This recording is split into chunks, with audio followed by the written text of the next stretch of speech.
all anthropology continues to be dominated by the idea that man is an organism.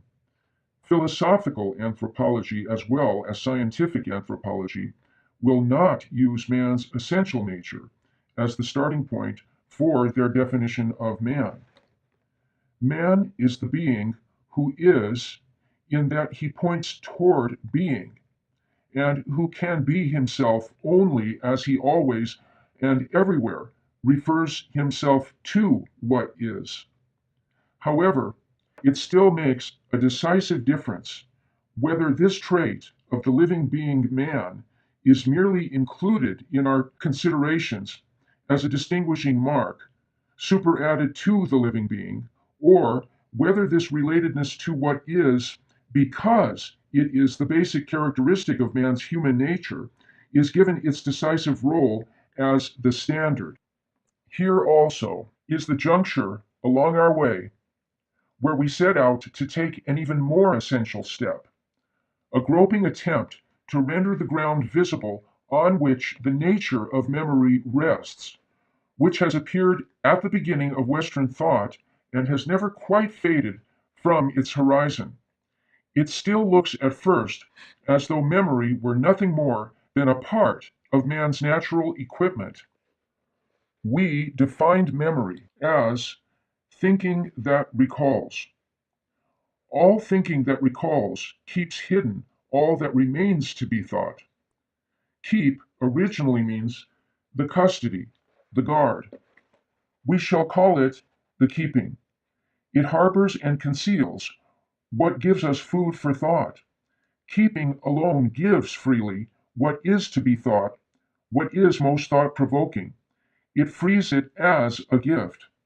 But the keeping is not something that is apart from and outside of what is most thought-provoking. The keeping itself is the most thought-provoking thing. Itself is its mode of giving. Giving itself, whichever and always is food for thought. Memory, as the human recall of what must be thought about, consists in the keeping of what is most thought-provoking. Keeping is the fundamental nature and essence of memory. Our attempt to explain memory as no more than a capacity to retain shows that our ideas stop too soon and too restrictively with the immediate data. Memory is not just part of that capacity to think within which it takes place. Rather, all thinking and every appearance of what is to be thought find the open spaces in which they arrive and meet only where the keeping of what is most thought-provoking takes place. Man only inhabits the keeping of what gives him food for thought. He does not create the keeping. Only that which keeps safely can preserve what is to be thought. The keeping preserves by giving harbor and also protection from danger. And from what does the keeping preserve what is to be thought? From oblivion. However, the keeping is not compelled to preserve in this manner. It can permit the oblivion of what is most thought-provoking.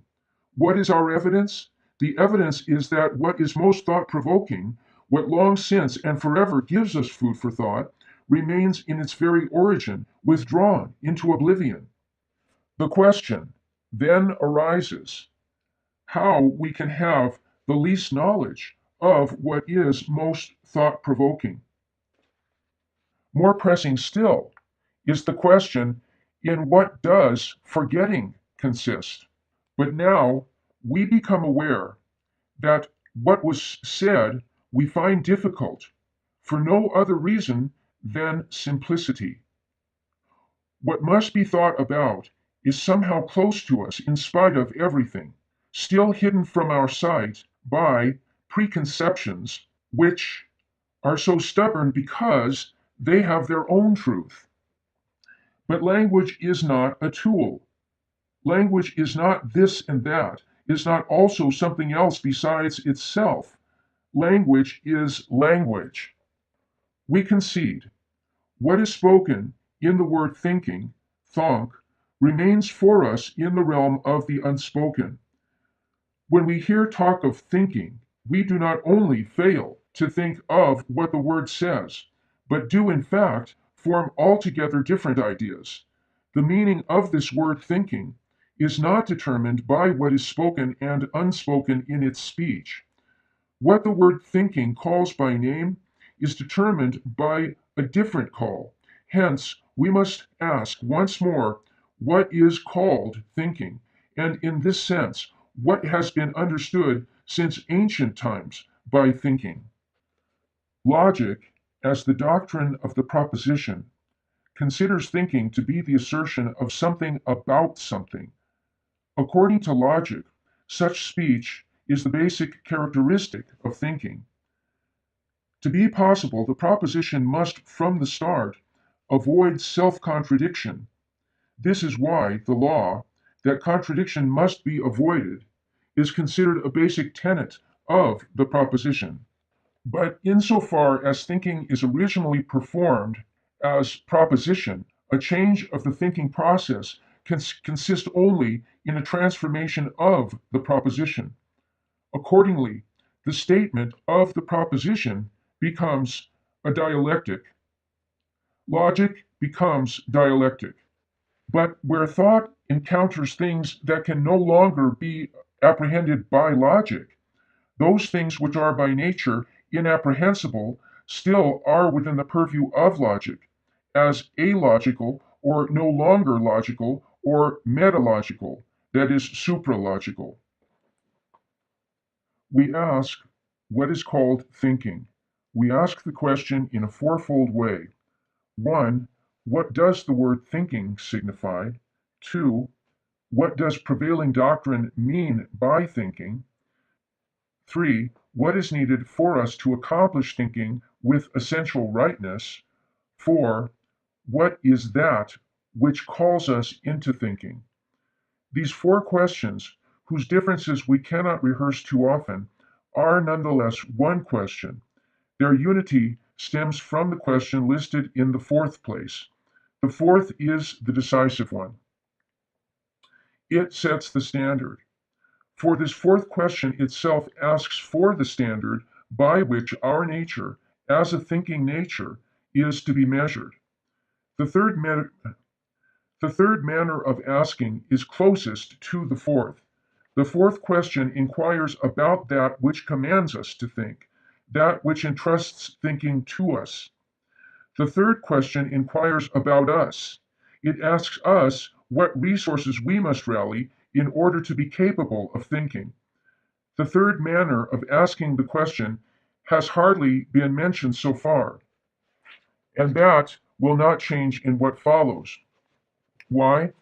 The reason will become clearer if we now consider in a short excursus the kind of answer that the question, what is called thinking, is trying to find. We first see it clearly in the third question. It runs, what is needed? What are the resources we must have to be capable of thinking with essential rightness? The third question is the most difficult of all to answer, because here it is at least possible to supply the answer by giving facts and stating propositions. Even if we were to enumerate various things that belong to essentially right thinking, what is decisive would still remain undecided. To wit, whether everything that belongs to thinking does indeed belong to us, because we have already listened to it. Such listening is always up to us alone. We must ourselves discover the one and only way to answer the question, what is called thinking, in its third form. If we do not find it out, all talk and listening is in vain. And in that case, I would urge you to burn your lecture notes, however precise they may be, and the sooner the better. However, in the way in which the third version of the question is answered throws light upon the answering of the other three, because they, including the third question itself, are one single question in virtue of the fourth. Perhaps the question, what is called thinking, is, as a question, single and unique. For us, this means that when we ask it, we stand at the beginning of a long road whose full extent we can hardly envisage. But our stress on the uniqueness of this question does not mean that we claim credit for the discovery of an important problem. Commonly, an inquiry aims straight for the answer. It rightly looks for the answer alone and sees to it that the answer is obtained. The answer disposes of the question. By the answer, we rid ourselves of the question. The question, what is called thinking, is of a different kind. When we ask, what is called bicycle riding, we ask for something everybody knows. If there is someone who does not yet know what it calls for, we can teach him. It is a well-known matter. Not so with thinking. It only looks as though we knew what the question really asks. The question itself still remains unasked. The question, what is called thinking, therefore, does not aim to establish an answer by which the question can be disposed of as quickly and conclusively as possible. On the contrary, one thing and one thing only matters with this question: to make the question problematical. My own aside here: if that question has never been problematical to you, in a way you're fortunate and in a way you're unfortunate. It became a real neurosis with me for about 3 years, and I could hardly sleep at night until I investigated what many of the great thinkers have said about this. And it looks to me like most of them went through this really painful hang-up. I think life itself has to do this to you. You can't really just assign it to yourself as a kind of philosophical task. Okay, returning to Heidegger, we left off at, on the contrary, one thing and one thing only matters with this question to make the question problematical. Even that is a long way off. Indeed, it remains questionable whether we are now underway on that way. Perhaps we modern men are still not capable of such a thing. However, this supposition means more than merely an admission of our weakness. Thinking, more precisely, the attempt and the duty to think, is now approaching an era when the high demands which traditional thinking believed it was meeting and pretended it had to meet become untenable. The way of the question, what is called thinking, lies even now in the shadow of this weakness. The weakness can be described in 4 statements. 1. Thinking does not bring knowledge, as do the sciences. 2. Thinking does not produce usable practical wisdom. 3. Thinking solves no cosmic riddles. 4. Thinking does not endow us directly with the power to act. As long as we still subject thinking to these 4 demands, we shall overrate and overtax it. Both excesses prevent us from returning to a no longer customary modesty and to persist in it amid the bustle of a civilization that clamors daily for a fresh supply of latest novelties and daily chases after excitement. And yet, the way of thinking, the way of the question, what is called thinking, remains unavoidable as we go into the coming era. We can have no foreknowledge of what that era will hold, but it is possible to give thought to the signs that the consummation of modern times is just starting. The question, what is called thinking, is prior even to thinking. The decisive sense of the question is expressed when we ask, what is it that calls on us to think? Which is the call that claims man's thinking? This question, one might say, already presupposes that thinking is by nature something that is called for, and is maintained and, so to speak, retained within its nature only by the call. The question, what is this that calls us into thought, already presupposes that thinking, in the office and capacity of thinking alone, pays heed to the calling within it. Another brief aside of my own, there is no thinking thing, as per Descartes, or transcendental ego, as per Husserl. There's no little guy inside my head doing my thinking. There's no me that manufactures my thoughts by using its free will. There's no person apart from his thinking, Believe it or not, Jonathan Edwards knew that. He wrote a whole book on it called The Freedom of the Will, which is actually about the fact that we don't have what we normally think of as free will.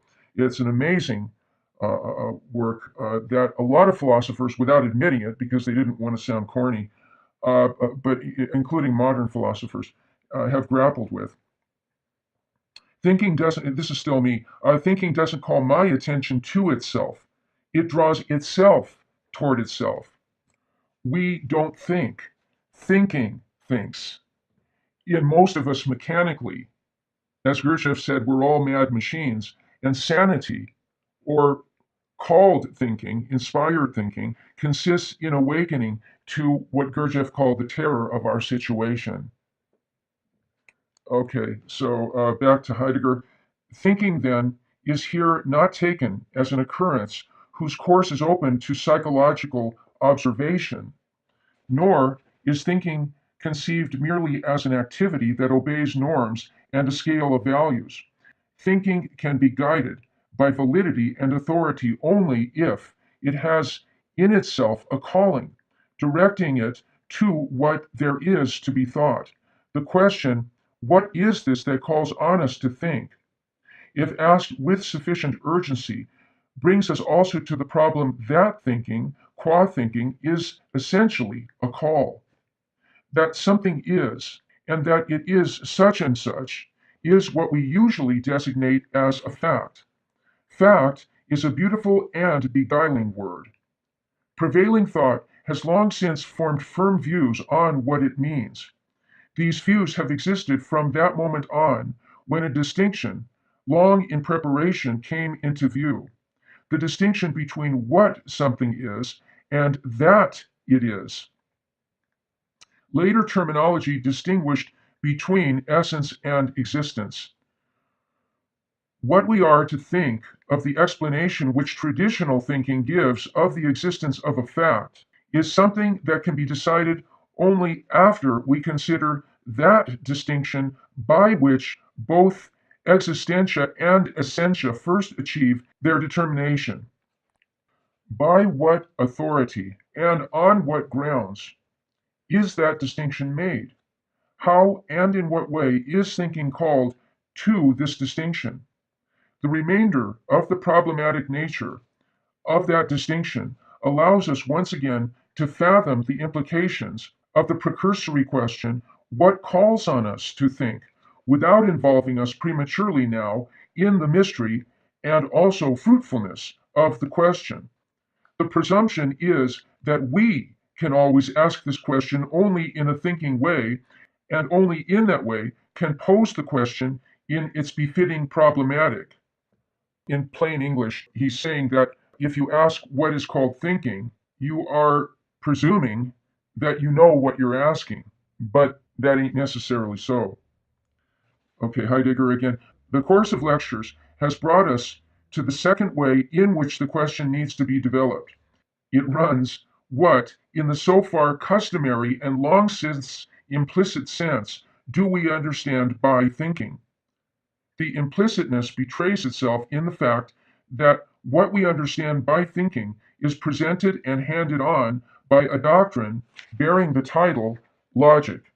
The doctrine of thinking bears that title rightfully, for thinking is the statement of the proposition. This name here means to affirm, to predicate something of something. To predicate does not mean here primarily to express in speech, but to present something as something, affirm something as something. Every proposition is a sentence, but not every sentence is a proposition. What is called thinking is not a proposition, though it is a sentence, to wit, a direct question. We need to give thought to the question whether every statement can at all be defined in terms of the sentence. Is the statement in the first verse of Matthias Claudius's Evensong, "The moon has risen," a proposition or even a sentence? To say that the statement "the moon has risen" is part of a poem, and thus is poetry and not thought, does not help, so long as it remains obscure what it means to say that the poetic statement gathers into a poem. Presumably, we shall never properly think out what poetry is until we have reached far enough with our question, what is called thinking. Once more, it becomes apparent how much of a precursor this unique question is. So that was from lecture 4 of part 2, and we will continue with lecture 5. The basic character of thinking is constituted by propositions. The name for the thing that is also concealed in the proposition happens to be thinking. Linguistically, the word thinking is related to thought, memory, and thanks, but this explains nothing so far, assuming any explanation could be fruitful here.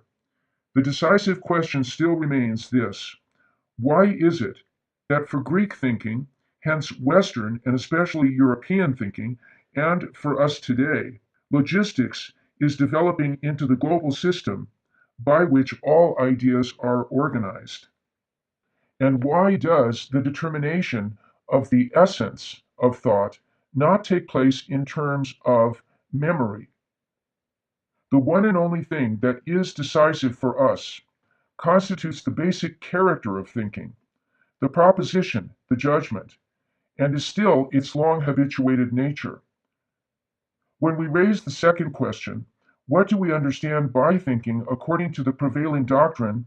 It looks at first as though we were merely seeking historical information. But if we ask the decisive fourth question, then the question runs, what is still directing us into the proposition? This question is not historic in the sense that it represents some occurrence as a chain of events, which brought about that thinking after the manner of the proposition achieved validity and currency. The question, what has directed the mode of thinking to the statement of the proposition, is an historic, perhaps the historic question, though in the sense that it determines our destiny. It asks what it is that destines our nature to think according to the proposition, that directs it there, and there turns it to use, and thus implies many possible terms. But the fateful character of being destined to such thinking, and thus that destiny itself, will never enter our horizon so long as we conceive the historic from the start only as an occurrence, and occurrence as a causal chain of events. Nor will it do to divide the occurrences so conceived into those whose causal chain is transparent and comprehensible, and others that remain incomprehensible and opaque, what we normally call fate. The call as destiny is so far from being incomprehensible and alien to thinking that, on the contrary, it always is precisely what must be thought, and thus is waiting for a thinking that answers to it. In order to be equal to the question, what, by prevailing doctrine, is called thinking, we simply have to risk asking the question. This implies we must submit, deliver ourselves specifically to the calling that calls on us to think after the manner of the proposition. As long as we ourselves do not set out from where we are, that is, as long as we do not open ourselves to the call, and with this question get underway toward the call, just so long we shall remain blind to the mission and destiny of our nature. You cannot talk of colors to the blind, but a still greater ill than blindness is delusion. Delusion believes that it sees, and that it sees in the only possible manner, even while this, its belief, robs it of sight. The destiny of our fateful historic Western nature shows itself in the fact that our sojourn in this world rests upon thinking, even where this sojourn is determined by the Christian faith, faith which cannot be proved by thinking, nor is in need of proof because it is faith. The calling that has called us to thinking, according to the proposition, flows from still another source. The influence of that source is not up to us, but we are not for that reason excused from admitting that our thinking still remains totally without mission in terms of the destiny of its own being. The more completely our thinking regards itself merely in terms of its own comparative written history, and historical in this sense, the more decisively it will petrify in fatelessness, and the less it will arrive at the artless, fateful relation to the calling by which it has been directed to the basic character of the proposition. Our age rages in a mad, steadily growing craving to conceive history in terms of universal history. I wonder if he's criticizing Hegel here. As an occurrence, its frenzy is exacerbated and fed by the quick and easy availability of sources and means of presentation. This sounds like an exaggeration, but is a fact. The unexpressed archetype of the portrayal of all and everything in terms of universal history that is palatable today is the illustrated weekly. Talking about magazines like the Week magazine that we have today that I read every week. Yeah, and I do feel and suspect that this is me now, not Heidegger. The Week magazine, especially, gives a very distorted picture of reality. Lately, it just seems like I'm reading the same 20 or 30 stories over and over. Like 90% of the time, I'm reading these weekly summaries, and it's so provincial in a way. You know, it's so corny. Trump did this, and Trump said that. And I mean, my God, it's like that's all that's going on in life. Back to Heidegger. Universal history, operating with the most comprehensive means, assumes that a comparative portrayal of the most varied cultures, from ancient China to the Aztecs, can establish a relation to world history. This world history, however, is not the destiny of a world, but rather the object established by conceiving the world in terms of universal history. Thus, the occurrence to be presented from every angle of every human achievement and failure that can in any way be found out. Yeah, me again. The flip side to that would be Nietzsche's statement: there are no facts, there are only interpretations. Heidegger seems to be saying that the way that we are trained to think about our world leaves out the fact that it's all subjective. It's each one of us, it's from our own points of view. Heidegger again, world history, however, is the destiny whereby a world lays claim to us. We shall never hear that claim of the world's destiny while we are engaged on world historic, which in this context always means universal historical voyages. We shall hear it only by giving heed to the simple calling of our essential mission, so that we may give it thought. The most precursory attempt to pay attention to this way is the question, what does call on us to think? Note that we say the question, but even when we ask what the call to think according to the proposition is, must we not even then go back to the early ages of Western thinking in order to comprehend what call directed this thinking to begin? This, too, seems to be only a narrative historical and besides very risky question. After all, we know very little about the early thinking of the Greeks, and that little only in fragments, and these fragments of disputed meaning. All we have left of the works of the decisive early thinkers can be put in a pamphlet of not more than 30 pages. What does that amount to compared with the long shelves of voluminous tomes with which the works of later philosophers keep us occupied? Inevitably, it begins to look as though the attempt to ask the question, what is called thinking, in the second manner, also amounts to no more than a historical consideration of the beginnings of Western philosophy. We shall let it go at that, not because we are indifferent to that impression, but because it cannot be dispelled by talking about it, instead of setting out on the way of our question. What is that calling which commands our Western thinking to its own proper beginnings, and from there still directs even today's thinking on its way? The thinkers of the fateful beginnings of Western thought did not, of course, raise the question of the calling, as we are trying to do now. What distinguishes the beginning is rather that those thinkers experience the claim of the calling by responding to it in thought. But with such a destiny, must they not also have come to comprehend explicitly the calling that starts their thinking on its way?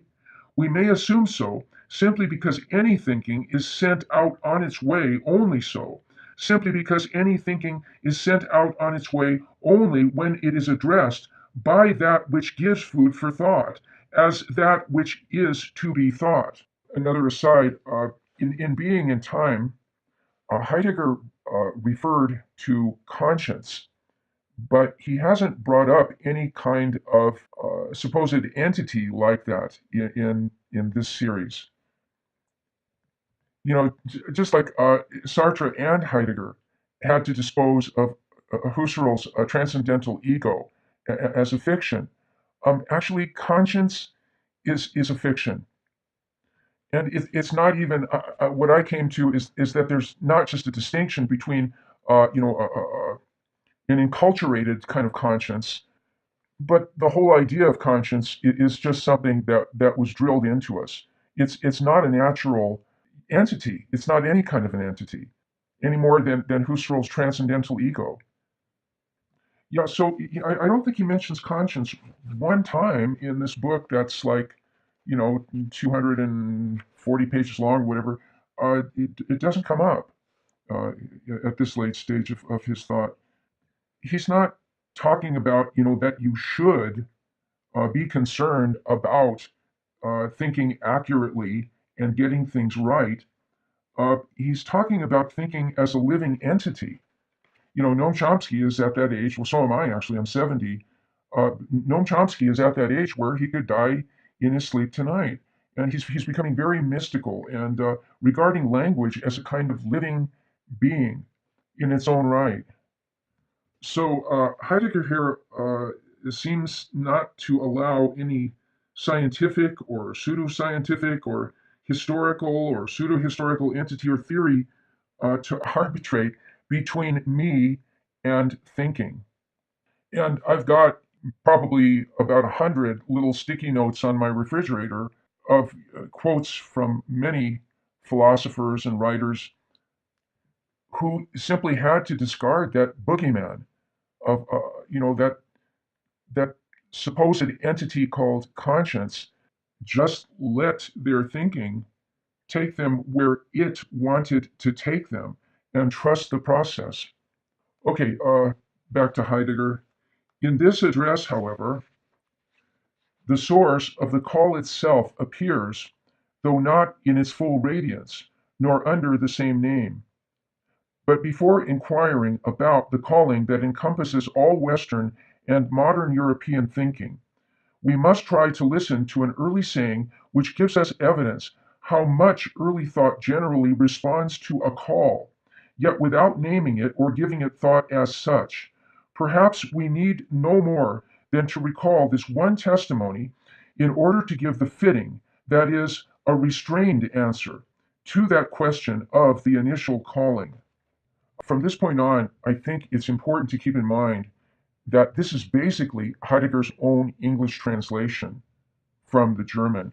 The two translators, J. Glenn Gray, and it's hard to even find their names in here, Fred Wyek, uh, maintain a very low profile. They don't take credit on the title page. You really have to search to see who actually did the translating.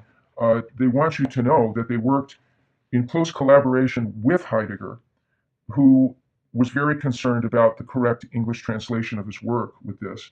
He was very involved in the translation. So the word order and everything is Heidegger's. He says, the doctrine of thinking is called logic because thinking develops in the statement of the proposition. We are barely capable of comprehending that at one time this was not so, that a calling became needful in order to set thinking on the way of the proposition into the statement. A fragment of Parmenides, which has been given the number 6, begins with these words. The usual translation of the saying is, one should both say and think that being is. The answer to the question, what is called thinking, is of course a statement, but not a proposition that could be formed into a sentence with which the question can be put aside as settled.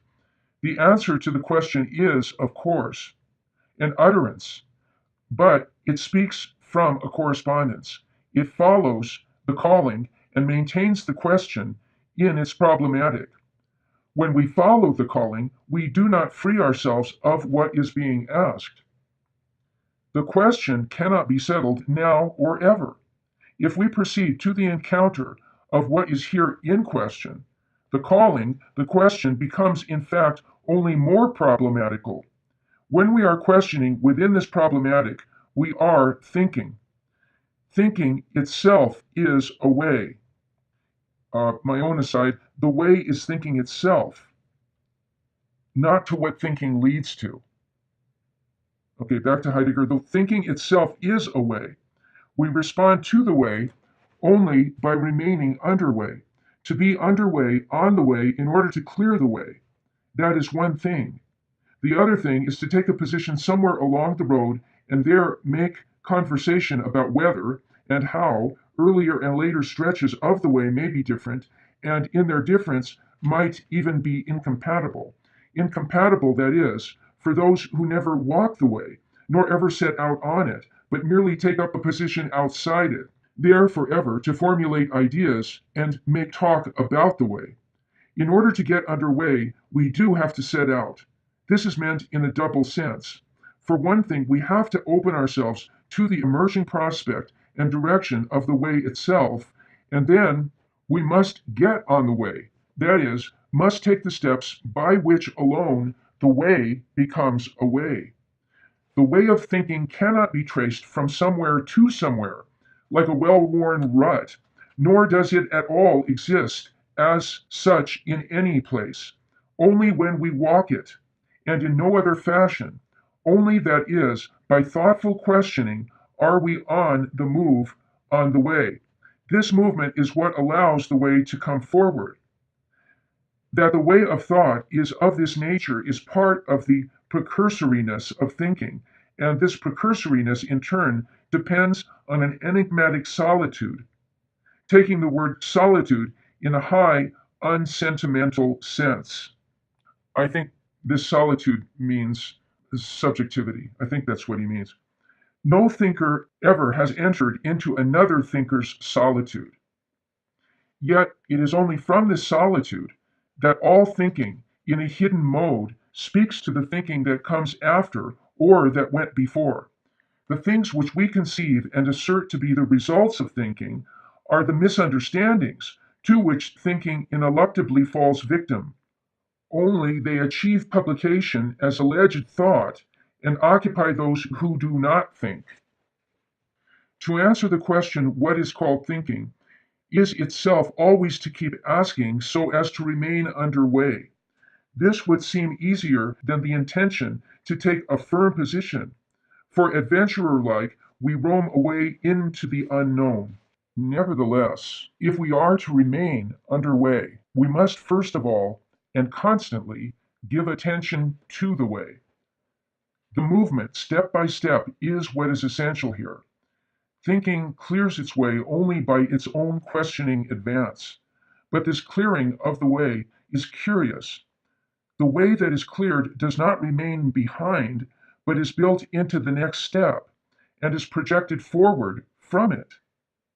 Now, it always remains possible, of course, and very often actually is the case, that we dislike a way of this sort from the start because we consider it hopeless or superfluous, or because we consider it foolishness. If that is our attitude, we should refrain from looking at the way even from outside. But perhaps it is not fitting anyhow to let the way be seen in public. With this hint, we shall break off our general remarks about ways of thinking. We shall now try to walk the way of our question by asking it in the sense of the decisive fourth, but in the mode of the second manner. The initially proposed version of the second question ran, "What do we understand by thinking according to traditional doctrine, logic?" At first, it appears that the question inquires historically what we have hitherto had in mind and taught about thinking, But now we ask, what is the call to which Western European thinking is subject? The thinking whose roads we too follow as soon as we let ourselves get involved in thinking. But even so, the impression unavoidably remains that the question amounts to no more than a historical description of the beginnings of Western philosophy. The treatment of the question may retain this peculiarity that it will remain forever implausible to the scholarly research in the history of philosophy and its principles of interpretation. In the writings of Parmenides, a Greek thinker who lived around the turn of the 6th into the 5th century BC, we read the saying, according to the usual translations, one should both say and think that being is. It would be most in keeping with the way on which we have set out with our question if we were now to leave off all asides and warnings and tried to trace in thought what the saying tells us. But today, when we know much too much and form opinions much too quickly, when we compute and pigeonhole everything in a flash, today there is no room at all left for the hope that the presentation of a matter might in itself be powerful enough to set in motion any fellow thinking which, prompted by the showing of the matter, would join us on our way. We therefore need these bothersome detours and crutches that otherwise run counter to the style of thinking ways. This is the necessity to which we bow when we now attempt, by circumscribing the manner in ever narrower circles, to render possible the leap into what the saying tells us. One should both say and think that being is.